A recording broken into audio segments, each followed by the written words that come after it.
Bayangkan duduk di dalam pesawat menatap keluar jendela atau menyesuaikan sabuk pengaman sementara sebuah gagasan mengganggu mulai terbentuk. Kamu sedang bepergian hampir 1000 km per jam, dan meskipun begitu kamu sama sekali tidak merasakan apa-apa. Lalu muncul pertanyaan, mengapa kamu sama sekali tidak merasakan apa-apa? Itulah misteri yang menyertai setiap penumpang meskipun hampir tidak ada yang mengatakannya dengan suara keras.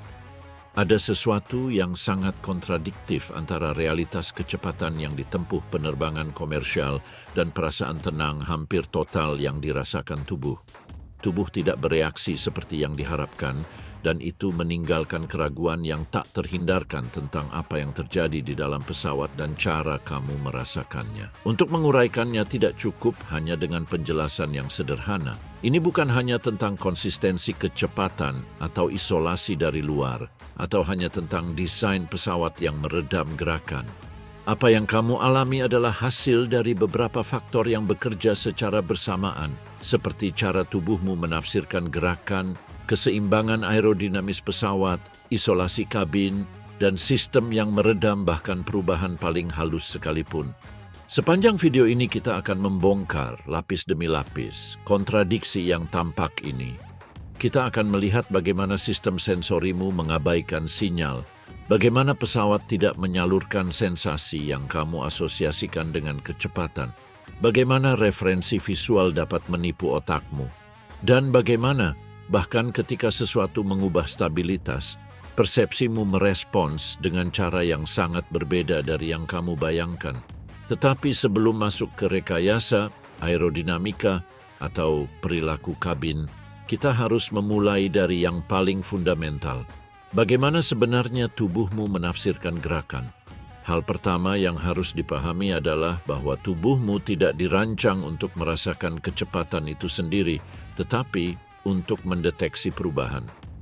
Selama semuanya tetap stabil, bahkan jika kamu bergerak dengan kecepatan yang sangat tinggi, sistem yang seharusnya memberi peringatan hanya diam.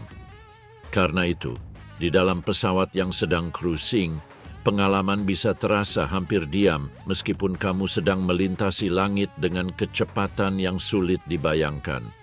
Struktur yang memungkinkan semua ini adalah sistem vestibular yang terletak di telinga bagian dalam. Ini adalah kumpulan kecil namun sangat sensitif, terdiri dari beberapa rongga yang diisi cairan dan sensor biologis kecil. Elemen utama adalah saluran setengah lingkaran dan otolit, masing-masing khusus untuk jenis gerakan yang berbeda. Di antara komponennya yang paling penting adalah saluran setengah lingkaran, yang diarahkan di 3 sumbu ruang dan bertanggung jawab untuk mendeteksi percepatan sudut, yaitu perubahan dalam kecepatan rotasi. Ketika kamu menggerakkan kepala atau ketika kendaraan tempatmu berada berputar, cairan di dalam saluran ini bergerak dan mengaktifkan reseptor yang memberitahu otak tentang perubahan tersebut. Tetapi jika gerakan tetap konstan, cairan berhenti bergerak, sensor berhenti aktif, dan otak berhenti merasakan rotasi. Itulah sebabnya jika sebuah putaran tetap stabil, sensasinya cepat hilang. Sementara itu, otolit bertanggung jawab untuk mendeteksi percepatan linier seperti dorongan ke depan, ke belakang, ke atas, atau ke bawah, dan mereka melakukannya berkat struktur kecil yang digantung yang bergerak ketika kamu mengalami perubahan kecepatan, pergeseran, yang langsung diterjemahkan menjadi sensasi fisik. Namun, ketika percepatan berhenti berubah dan menjadi stabil, otolit berhenti menghasilkan sinyal yang relevan dan tidak memberitahu kecepatan yang dicapai, melainkan hanya perubahan yang memungkinkan mencapainya.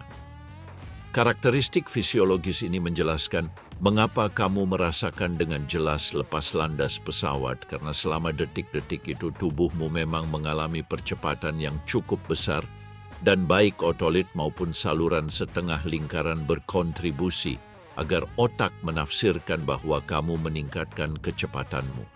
Hal yang sama terjadi pada pendakian tajam, manuver atau turbulensi, di mana ada perubahan nyata yang direkam oleh sistem vestibularmu.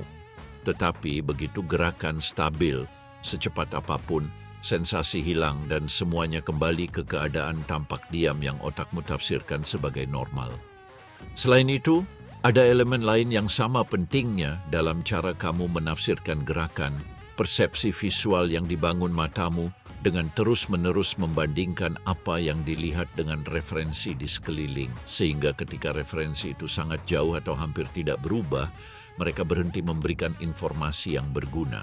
Meskipun akan kita lihat lebih detail nanti, cukup diketahui bahwa di ketinggian besar kamu tidak menerima sinyal visual yang menyampaikan sensasi kecepatan karena objek di luar bergerak begitu lambat di bidang visualmu sehingga dapat menipu otak sepenuhnya dan memperkuat ketiadaan sinyal vestibular. Secara keseluruhan, semua ini membuat saat sedang cruising tubuhmu tidak menyalurkan sinyal apapun. Secara fisiologis tidak menerima informasi yang menunjukkan bahwa kamu bergerak dengan kecepatan luar biasa. Dan otakmu yang mengintegrasikan semua sinyal ini menafsirkan situasinya sebagai keadaan tenang dan stabil. Namun ketiadaan sensasi ini tidak hanya bergantung pada tubuhmu. Ini juga terkait dengan cara pesawat mempertahankan trajektorinya dengan kelembutan yang hampir konstan, yang menimbulkan pertanyaan yang tak terhindarkan.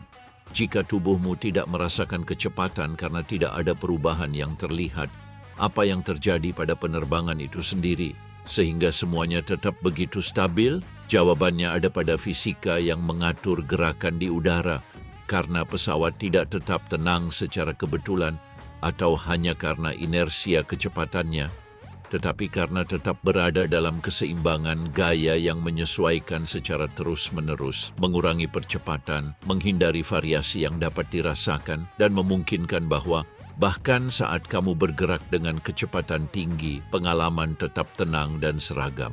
Keseimbangan itu terrealisasi dalam 4 gaya fundamental yang bekerja saat pesawat maju dan menentukan perilakunya di udara, yaitu berat, gaya angkat, dorongan, dan hambatan aerodinamis.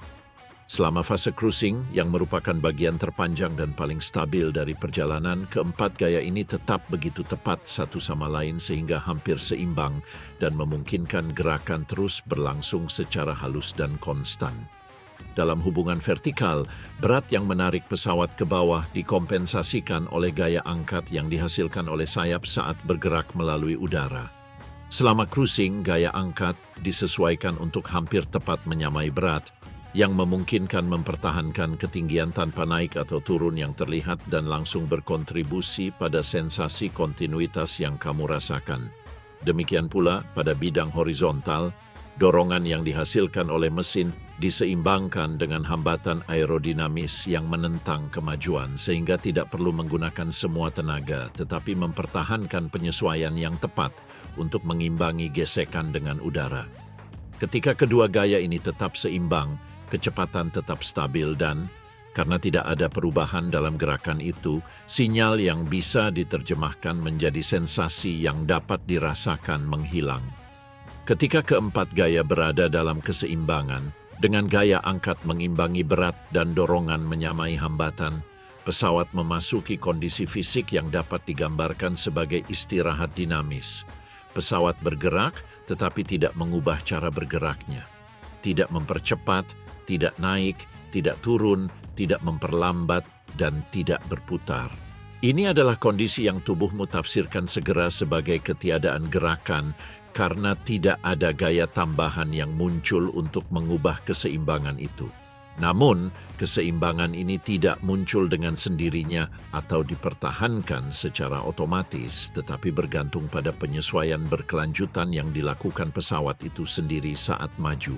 Mesin mengubah dorongan untuk mengimbangi variasi kecil dalam hambatan udara yang disebabkan oleh perubahan suhu, kepadatan, atau kecepatan relatif, sementara permukaan kontrol seperti aileron, kemudi, dan stabilizer memasukkan koreksi yang hampir tidak terlihat untuk mempertahankan sudut serang dan sikap dalam margin yang sangat tepat. Penyesuaian ini biasanya tidak tiba-tiba, tetapi begitu kecil dan bertahap sehingga sistem vestibularmu hampir tidak mendeteksinya, sehingga apa yang bagi pesawat adalah koreksi konstan menjadi kontinuitas sempurna bagi tubuhmu. Bahkan cruising adalah fase paling stabil dari penerbangan tepat karena pesawat sudah mencapai kecepatan yang diinginkan, ketinggian optimal, dan parameter operasi idealnya, Dan sejak saat itu semuanya hanya tentang mempertahankan keseimbangan itu tanpa memperkenalkan perubahan yang terlihat. Dari perspektif ini, pengalaman penumpang sepenuhnya sesuai dengan fisika penerbangan karena tubuhmu tidak merasakan sesuatu yang luar biasa saat tidak terjadi perubahan yang mengaktifkan sistem sensorinya. Pesawat tetap dalam keseimbangan yang sangat efektif sehingga persepsimu mencatat lingkungan yang stabil dan seragam meskipun kamu bergerak dengan ratusan kilometer per jam. Namun keseimbangan ini menimbulkan pertanyaan yang jelas. Jika pesawat melintasi udara dengan kecepatan sedemikian tinggi, apa yang terjadi dengan angin, kebisingan, dan gaya eksternal yang seharusnya menandai gerakan itu? Kuncinya adalah bahwa bagian dalam pesawat tidak berbagi lingkungan yang sama dengan bagian luar. Meskipun pesawat menembus udara dengan kecepatan tinggi, angin kencang, gesekan fuselage, kebisingan aerodinamis, dan tekanan aliran yang menyelimuti struktur tetap terkurung di luar ruang tempat kamu bepergian. Pemisahan itu adalah hasil dari desain fuselage, rekayasa presurisasi, dan sekumpulan sistem struktural yang mengubah bagian dalam menjadi lingkungan yang terkontrol dan relatif independen dari apa yang terjadi di sekelilingnya. Itulah sebabnya, bahkan ketika kamu melintasi langit dengan beberapa ratus kilometer per jam, apa yang kamu rasakan di dalam adalah lingkungan yang stabil, hampir terlepas dari apa yang terjadi di luar kabin. Penghalang pertama yang memungkinkan sensasi itu adalah fuselage. Sekilas tampak seperti permukaan logam atau bahan komposit yang seragam, tetapi sebenarnya terdiri dari struktur berlapis yang menggabungkan kekakuan, fleksibilitas terkendali, dan kemampuan penyerapan yang memungkinkan bertindak sebagai perisai nyata terhadap aliran udara yang menghantam bagian luar pesawat dengan kecepatan tinggi. Dengan cara ini, sebagian besar gaya itu tidak diteruskan sebagai getaran langsung ke bagian dalam dan lingkungan dinamis di luar berubah menjadi ruang yang jauh lebih stabil bagi mereka yang bepergian di dalamnya. Selain itu, pesawat bergerak di dalam lautan udara yang memberi tekanan konstan pada strukturnya, tetapi tekanan itu tidak dirasakan secara langsung di kabin. Di dalam, tingkat tekanan sendiri dijaga, diatur secara artifisial agar aman dan nyaman, sementara suhu dan kelembapan disesuaikan secara terpisah dengan kondisi eksternal. Meskipun tekanan atmosfer di luar jauh lebih rendah atau suhu sangat rendah, di dalam tidak muncul sinyal fisik yang mencerminkan variasi itu. Penumpang tidak merasakan kontras antara kedua lingkungan dan ketiadaan kontras itu menghilangkan petunjuk sensorik lain yang mungkin terkait dengan kecepatan nyata pergerakan. Dalam pemisahan antara bagian dalam dan luar itu juga muncul komponen akustik penting yang terlihat dari cara suara luar diubah sebelum mencapai kabin. Di luar pesawat, udara menggesek fuselage dengan kekuatan yang cukup besar dan menghasilkan kebisingan aerodinamis yang akan memekakkan telinga jika langsung sampai ke telinga manusia. Namun apa yang dirasakan penumpang sangat berbeda karena fuselage bersama dengan isolasi interior dan panel penutup meredam dan mengubah sebagian besar suara itu sebelum mencapai kabin, sehingga hanya tersisa bisikan dalam yang terdengar tersaring.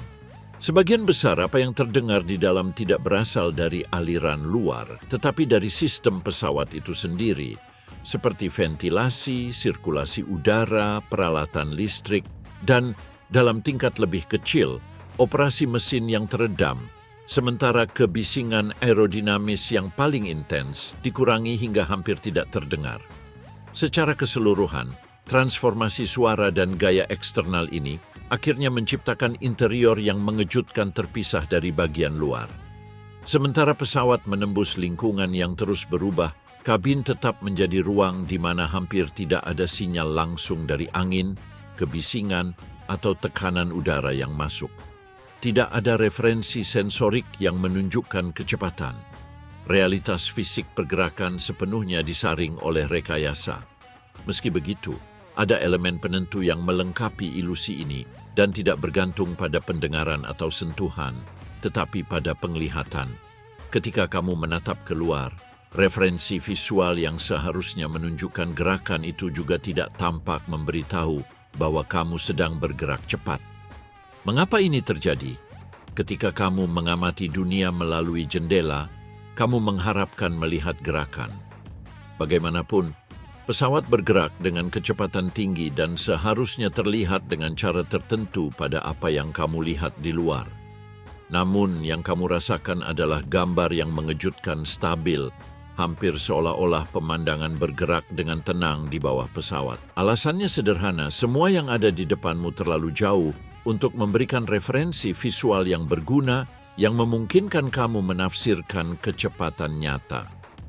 Kesan itu terkait dengan cara kerja persepsi visual terhadap gerakan dan dengan prinsip fisika yang sangat spesifik, terkait sudut di mana sebuah objek melintasi bidang penglihatanmu.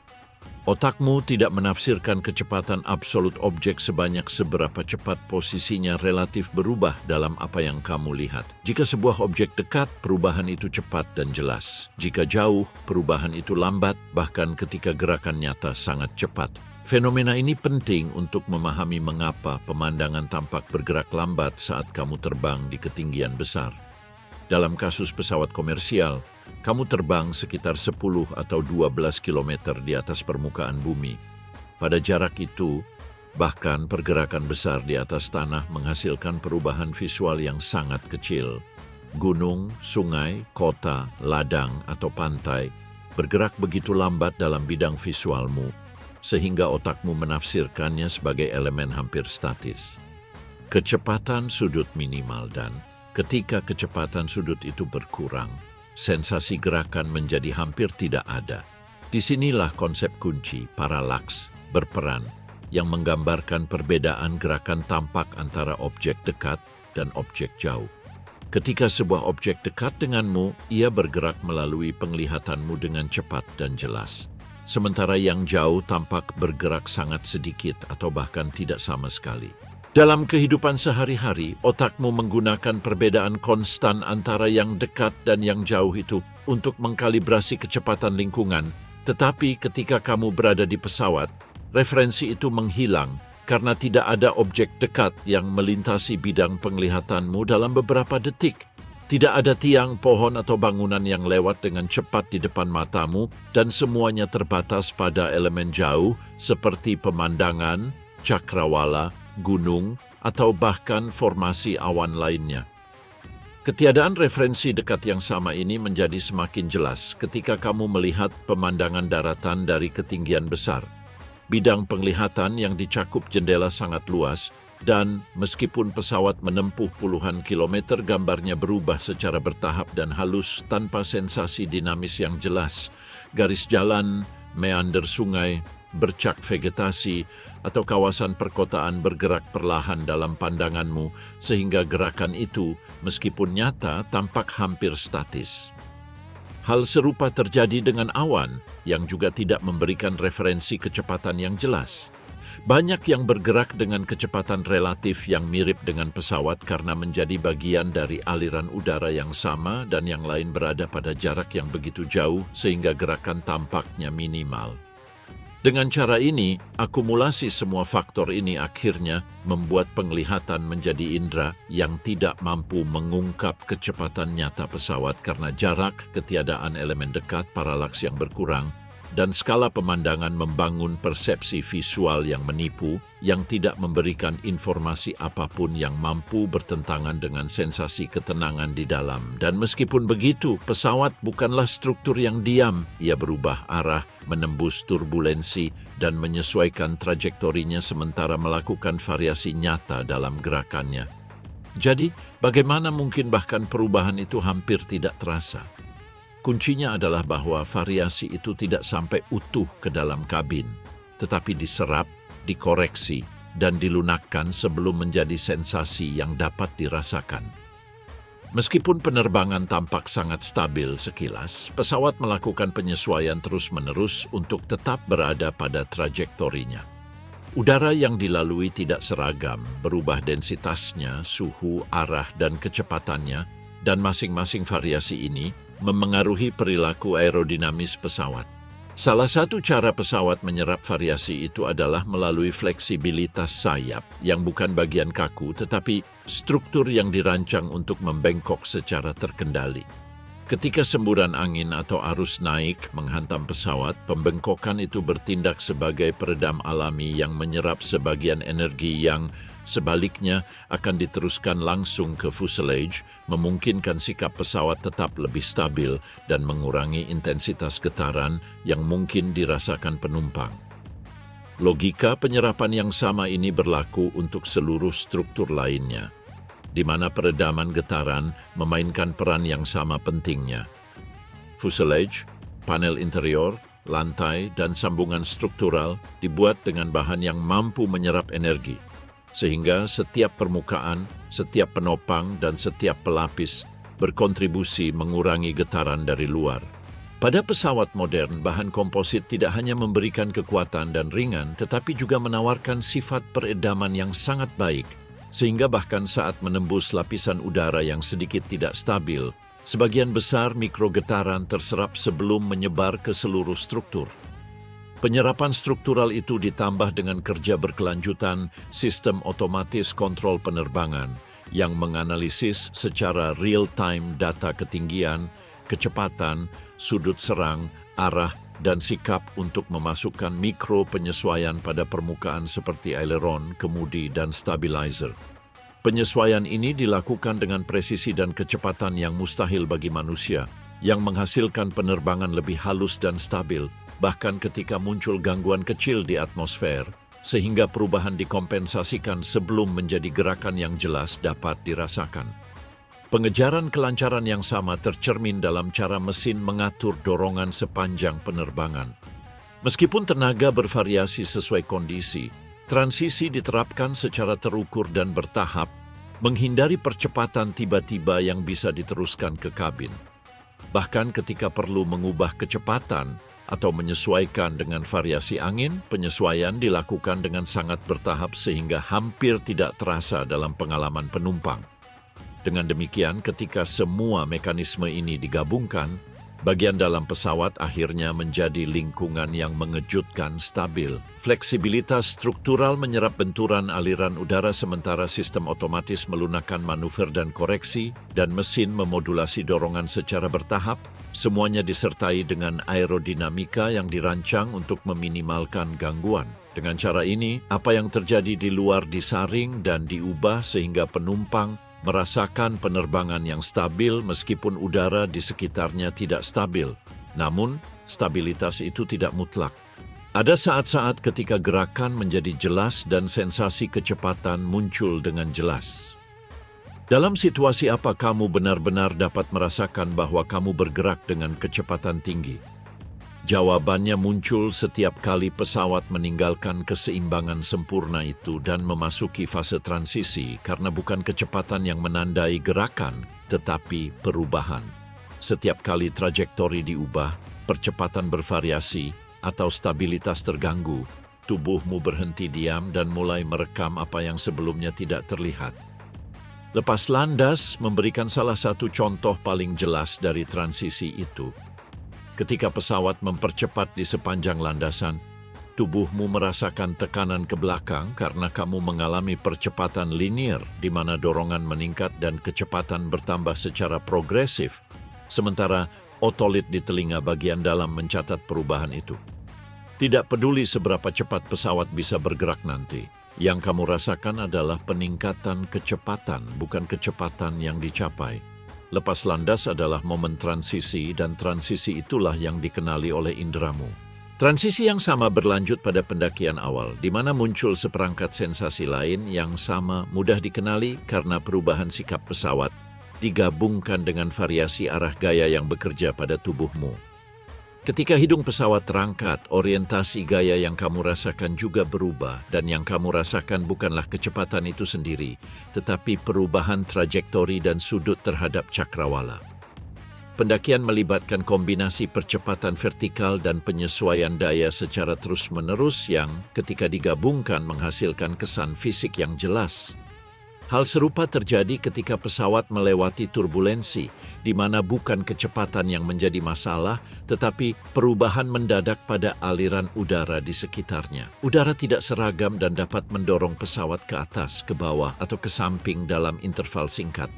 Saat menanggapi perubahan itu, trajektori berubah dan tubuhmu merasakan gaya yang tidak teratur karena mengalami percepatan dan perlambatan yang ditafsirkan sistem vestibular sebagai gerakan yang tidak terduga.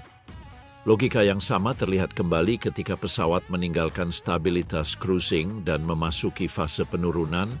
Saat muncul variasi pada kecepatan vertikal, penyesuaian daya progresif dan perubahan sikap pesawat saat bersiap untuk sejajar dengan landasan dan mengurangi kecepatannya. Setiap penyesuaian itu melibatkan transisi yang dapat diukur dalam gerakan yang menghasilkan sensasi yang dapat dirasakan, seperti tekanan ringan ke depan saat dorongan berkurang, perubahan sudut terhadap cakrawala, atau perubahan pada sensasi berat semu. Sinyal jelas bahwa pesawat berada dalam transisi. Pada semua momen ini pola yang sama terulang. Tubuhmu tidak bereaksi karena pesawat bergerak cepat, tetapi karena ada sesuatu yang berubah dalam cara pesawat bergerak. Lepas landas melibatkan peningkatan kecepatan, pendakian mengubah orientasi, turbulensi mengubah aliran udara, dan penurunan menyesuaikan kecepatan vertikal. Dalam setiap kasus, kamu merasakan transisi antara satu keadaan stabil dan keadaan lain, dan ketika transisi itu selesai, sensasi menghilang, bahkan jika gerakan yang dihasilkan tetap cepat. Pengulangan transisi yang konstan ini adalah kuncinya, karena dengan memahami momen-momen ini, jelas mengapa selama sisa penerbangan sensasi hampir sepenuhnya menghilang. Karena ketenangan cruising bukanlah ketiadaan gerakan, tetapi ketiadaan perubahan yang dapat dirasakan. Momen-momen di mana kamu memang merasakan sesuatu berfungsi, sebenarnya sebagai konfirmasi bahwa persepsimu sepenuhnya bergantung pada variasi. Ketika variasi itu berhenti terjadi, tubuhmu menafsirkan bahwa semuanya berada dalam keseimbangan. Pemahaman ini menutup teka-teki awal. Kamu tidak merasakan kecepatan pesawat karena kecepatan itu sendiri tidak dapat dirasakan. Kamu hanya merasakan apa yang mengubah cara kamu bergerak. Dan momen-momen itu, meskipun sesaat, menjelaskan hakikat sebenarnya dari pengalaman terbang. Lain kali ketika kamu menatap jendela dan semuanya tampak diam, kamu akan tahu bahwa bukan karena pesawat bergerak lambat, tetapi karena biologi tubuhmu berhenti menerima sinyal baru.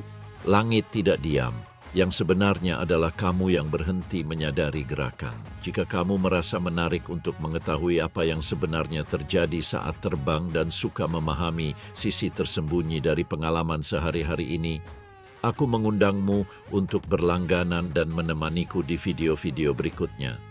Setiap minggu kami mengeksplorasi fenomena yang tampak jelas, tetapi menyimpan cerita menarik di baliknya.